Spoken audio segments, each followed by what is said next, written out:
வேதத்திலே ஒரு அருமையான வார்த்தை இப்படியாக சொல்கிறது பாருங்கள்.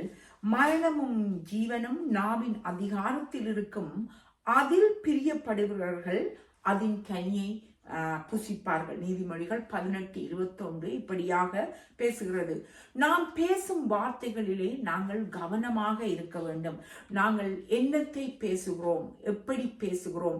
நாங்கள் மரணத்தை பேசுவோமானால் நாங்கள் அதைத்தான் பெற்றுக்கொள்வோம். நாங்கள் ஜீவனை பேசுவோமானால் நாங்கள் அதையும் பெற்றுக்கொள்வோம். நாங்கள் சாபத்தை பேசுவோமானால் நாங்கள் அதைத்தான் பெற்றுக்கொள்வோம். நாங்கள் ஆசீர்வாதத்தை பேசுவோமானால் அந்த ஆசீர்வாதத்தை நாங்கள் பெற்றுக்கொள்வோம். என்று சொன்னால் இஸ்ரவேல் ஜனங்கள் வனாந்திரத்துக்கு ஊடாக மோசே அவர்களை நடத்தி வந்த போது அவர்கள் முறுமுறுத்தார்கள், அவர்கள் சாபத்தை பேசினார்கள். நாங்கள் இங்கு மரித்து போகவா, எங்களை ஈஜிப்ட் தேசத்தில் இடமில்லாமலா எங்களை இங்கு அழைத்து வந்தீர் என்று பேசினார்கள்.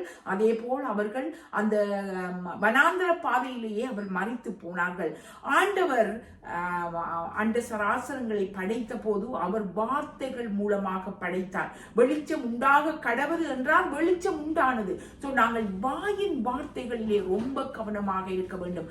ஆம் சகோதர சௌரி, நாங்கள் பேசும் வார்த்தைகள், பிள்ளைகளை பற்றி பேசும் வார்த்தைகள், எங்கள் குடும்பத்தை பற்றி பேசும் வார்த்தைகள், எங்கள் பைனான்ஸை பற்றி பேசும் வார்த்தைகள், எங்கள் உடலின் பலவீனங்களை பற்றி பேசும் வார்த்தைகள் எப்போதும் நாங்கள் கவனமாக இருக்க வேண்டும். அது ஆசீர்வாதத்தை பேசக்கூடியதாக இருக்க வேண்டும். அது பாசிட்டிவாக அதை நாங்கள் பேசும் வார்த்தைகளை எப்போதும் பாசிட்டிவாக நாங்கள் பேசும் போது நாங்கள் அதன் கனிகளை புசிக்கக்கூடியதாக இருக்கும். ஆமென்.